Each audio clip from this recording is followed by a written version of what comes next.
Hello class 4 बच्चों, आज हम आपकी व्याकरण की बुक से पढ़ेंगे पाठ 4 संज्ञा। तो चलिए आप अपनी व्याकरण की बुक निकालिए और हम जान लेते हैं कि संज्ञा किसे कहते हैं। बच्चों, संज्ञा नाम वाले शब्द को संज्ञा कहते हैं। संज्ञा का अर्थ ही होता है नाम। जितनी भी वस्तुएं, व्यक्ति हैं, उनका कोई ना कोई नाम तो होता ही है। कोई भी वस्तु है उसका नाम है, कोई भी व्यक्ति है उसका भी नाम है, कोई शहर है, हर चीज़ का नाम है। कोई जानवर है, कोई पक्षी है, तो सबका कुछ ना कुछ नाम होता है। तो इसी को बच्चों संज्ञा कहते हैं। तो जब हम परिभाषा लिखते हैं, संज्ञा तो नाम वाले शब्दों को संज्ञा कहते हैं, किसी का भी नाम हो। देखिए इसमें पिताजी अखबार पढ़ रहे हैं, तो इसमें पिताजी और अखबार, पिताजी और अखबार ये संज्ञा हो गए। कुतुब मीनार दिल्ली में है, तो कुतुब मीनार और दिल्ली ये भी संज्ञा हो गए। शेर जंगल का राजा है, तो इसमें शेर, जंगल और राजा हो गए संज्ञा। मेज पर किताब रखी है, तो मेज और किताब संज्ञा हो गए। तो बच्चों इनके नाम है, इसीलिए ये संज्ञा है। तो बच्चों जब हम परिभाषा लिखते हैं तो परिभाषा ऐसे लिखते हैं, वह सब जिससे किसी प्राणी, वस्तु अथवा भाव के नाम ज्ञात होते हैं उन्हें संज्ञा कहते हैं।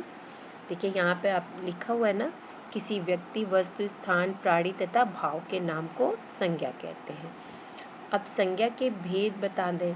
संज्ञा के भेद कितने होते हैं? 3। पहला व्यक्तिवाचक, दूसरा जातिवाचक और तीसरा भाववाचक। अब इनके बारे में भी हम जान लेते हैं कि व्यक्तिवाचक क्या होता है।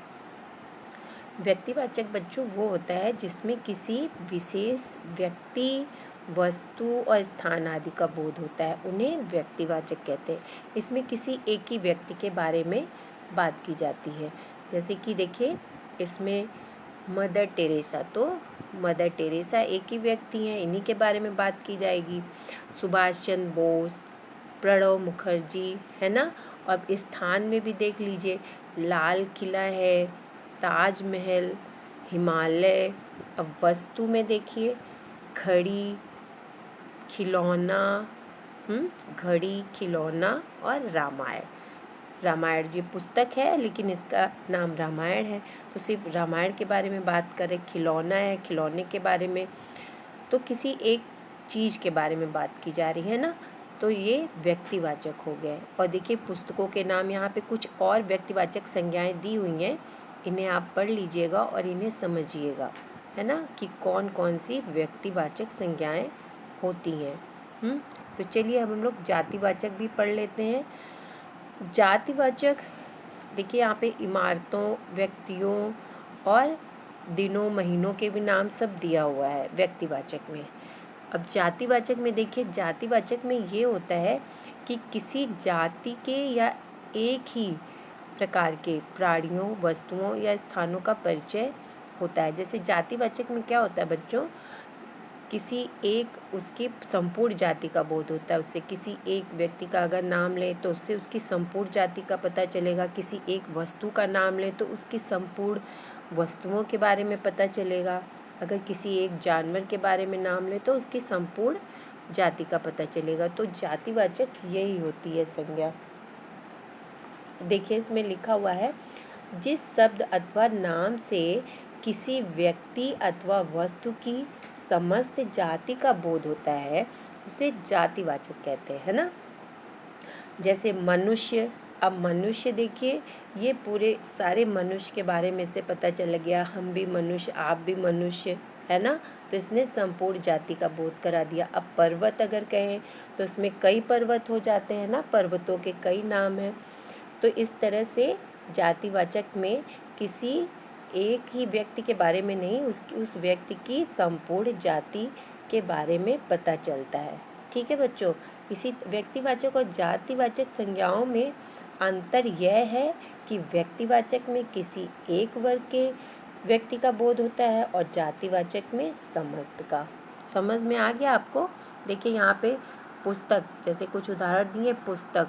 अब पुस्तक से कोई भी पुस्तक हो सकती है। अब जैसे उसमें रामायण कहा गया, महाभारत कहा गया, पुस्तक का कोई नाम अगर होता, जैसे आपकी हिंदी की ये व्याकरण की बुक है, तो इसका भी तो नाम है, इसका नाम क्या है? तो ये अभी तो ये पुस्तक है, और अगर इसका नाम लिखा हुआ है नवीन हिंदी व्याकरण एवं रचना, तो ये हो जाएगी व्यक्तिवाचक। और अगर हम बस कहें व्याकरण की बुक, तो ये तो जातिवाचक हो जाएगी, क्योंकि व्याकरण की तो कोई भी बुक हो सकती है। अब इसका अगर नाम ले लिया जाए तो ये व्यक्तिवाचक हो जाएगी, है ना। तो इसी तरह सैनिक, देखिए इससे सैनिक संपूर्ण, सैनिक से कोई भी सैनिक है, किसी एक सैनिक का अगर हम नाम लें तब उससे पता चलेगा वो व्यक्तिवाचक है। अगर सैनिक कहेंगे तो कोई भी सैनिक हो सकता है। इसी तरह देखिए ताला, ताले से वस्तु का पता चल रहा है, ताला, कोई भी ताला। अब इसमें अगर ताले का हम कोई नाम लें कि हरिशन का ताला, हरिशन ताला, तो ये तो व्यक्तिवाचक हो जाएगा।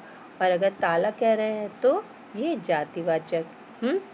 तो आपको समझ में आ गया ना। अगर किसी का विशेष नाम होगा किसी भी वस्तु, व्यक्ति या स्थान का, तो वो व्यक्तिवाचक होगी। और अगर इस तरह से होगा पुस्तक, सैनिक, ताला, या फिर और भी नाम हैं, जैसे कि देखिए यहाँ पर लिखा हुआ है ना, छात्र, कंप्यूटर, फल, सब्जी, आदमी, है ना, विद्यालय, तो ये सब जातिवाचक। विद्यालय भी कोई भी विद्यालय हो सकता है, इससे विद्यालय से पूरे विद्यालय का पता चल रहा है, ये जातिवाचक है। लेकिन अगर विद्यालय का नाम लिया जाए, जैसे आपके विद्यालय का नाम ले लें, फेनमैन स्कूल, तो वो व्यक्तिवाचक हो जाएगा। और अगर हम विद्यालय कहेंगे तो वो जातिवाचक, है ना बच्चों।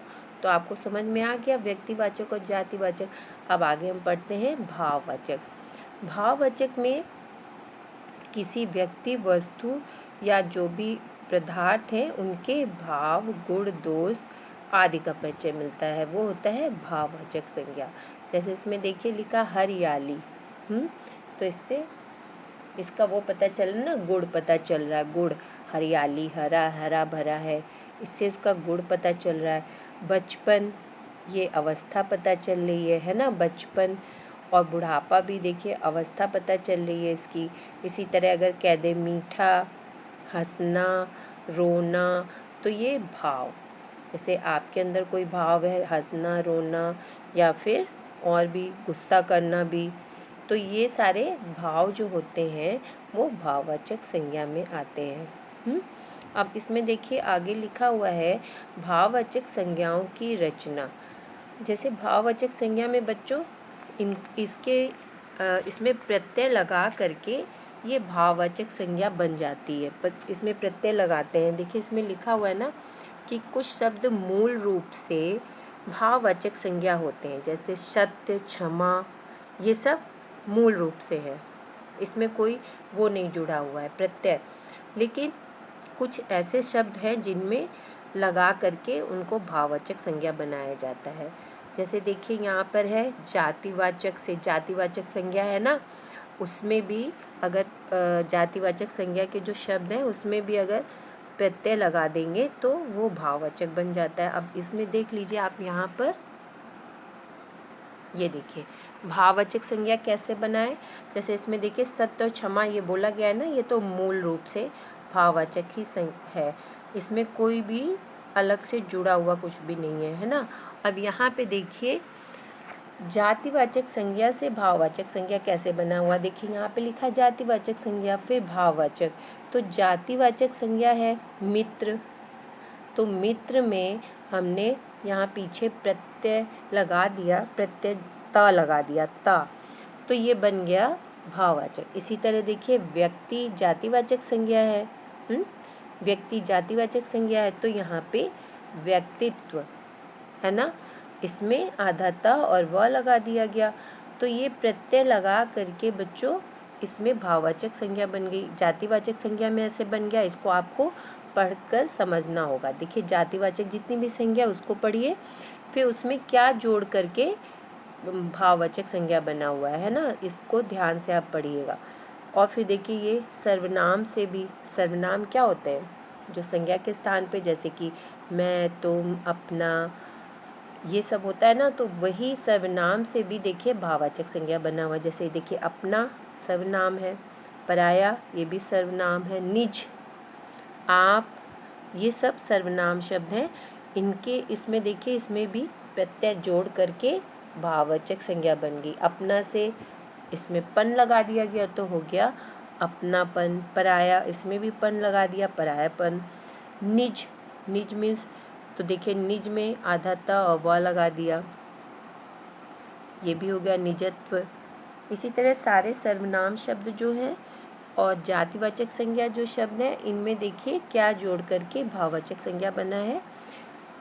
अब विशेषण में भी है, विशेषण में नीचे देखिए, विशेषण में भी कुछ पीछे प्रत्यय लगा करके जोड़ करके आप भाववाचक संज्ञा बना सकते हैं। जैसे देखिए ऊंचा, ऊंचा विशेषण, विशेषण क्या होता है, जो संज्ञा और सर्वनाम की विशेषता बताता है ना, ये विशेषण शब्द है ना ऊंचा। पर्वत ऊंचा है, तो ये संज्ञा शब्द की विशेषता बता रहा है ना, पर्वत ऊंचा है। तो देखिए इसमें ई लगा करके, ई प्रत्यय जोड़ करके भाववाचक संज्ञा बन गया।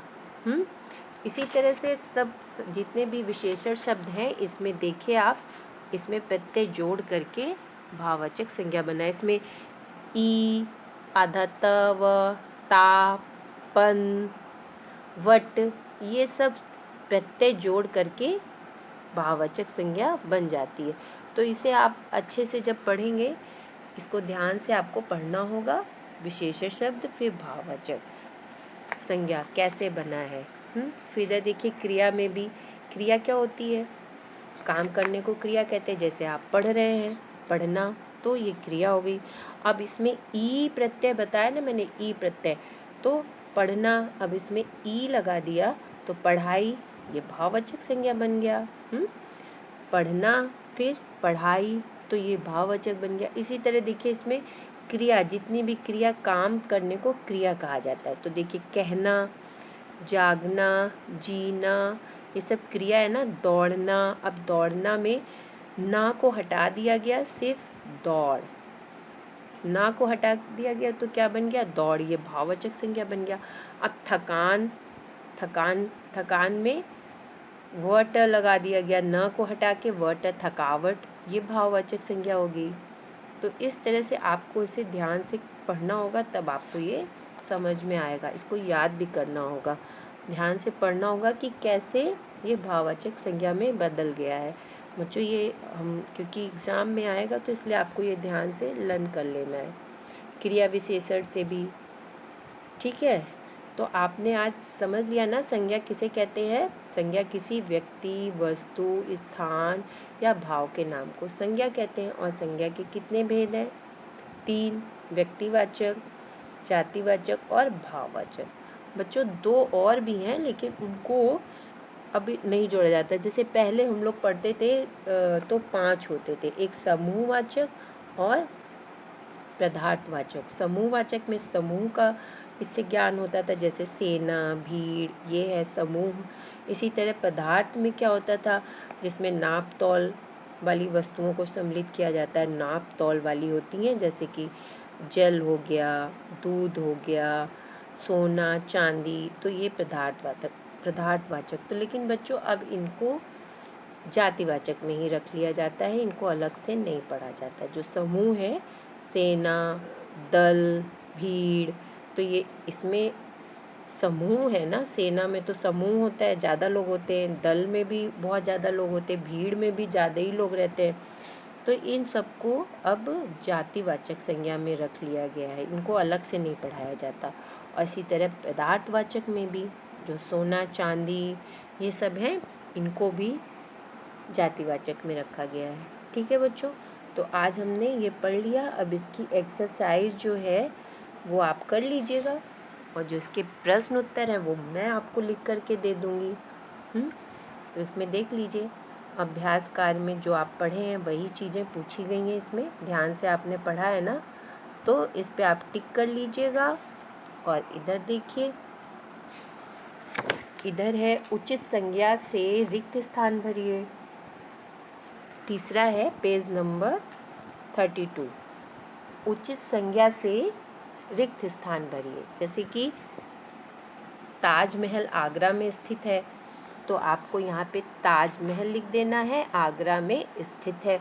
तो आप यहाँ पे ताजमहल की पिक्चर भी लगा लीजिएगा। देखिए लिखा हुआ है, साथ ही संज्ञा से संबंधित चित्र भी लगाइए।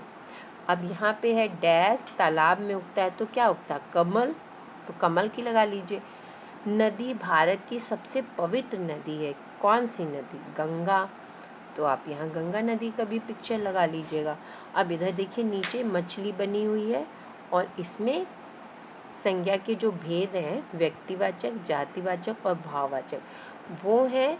तो आपको इसमें से छांट करके लिखना है, व्यक्तिवाचक को व्यक्तिवाचक, जातिवाचक और भाववाचक। इसमें देख लीजिए आप, जैसे रामायण है, तो रामायण तो एक पुस्तक का नाम है ना, तो इसको व्यक्तिवाचक में रखेंगे। अब मोर है, मोर को भी व्यक्तिवाचक में ही रखेंगे। सूरदास कवि का नाम है, इनको भी व्यक्तिवाचक में ही रखना होगा। कड़वाहट, अब कड़वाहट से आपको क्या लग रहा है? ये तो एक भाव है, स्वाद है, तो स्वाद है तो फिर इसको भाववाचक में रखेंगे। फिर हरियाली, ये भी भाववाचक में ही आएगी। घोड़ा, घोड़ा पशु का नाम है तो इसे व्यक्तिवाचक में ही रखेंगे बच्चों। फिर मथुरा, घोड़ा को बच्चों जातिवाचक में रखेंगे, क्योंकि घोड़ा और भी घोड़े की वो होती है ना जातियाँ, तो घोड़ा घोड़े की संपूर्ण जाति का बोध करा रहा है, तो हम इसको जातिवाचक में रखेंगे। फिर है मथुरा, मथुरा, मथुरा को तो आप व्यक्तिवाचक में रखेंगे। मनुष्य, मनुष्य से संपूर्ण जाति का बोध हो रहा है, तो मनुष्य जातिवाचक में आएगा, मनुष्य जातिवाचक में। घोड़ा और मनुष्य जातिवाचक। फिर लोमड़ी को भी जातिवाचक में, डाकू जातिवाचक और बुढ़ापा भाववाचक। ठीक है, बुढ़ापा, बुढ़ापा से भाव। ठीक है बच्चों, तो ये आप कर लीजिएगा। प्रश्नोत्तर मैं आपको लिख करके दूंगी असाइनमेंट में। ओके, तो आप अच्छे से ये संज्ञा पढ़ लीजिए, दोबारा से समझ लीजिए। और जो भाववाचक संज्ञा है, जो सर्वनाम शब्दों से और जातिवाचक, इन सबको आप पढ़ लीजिएगा कि भाववाचक संज्ञा कैसे बनती है। Okay, okay, have a nice day.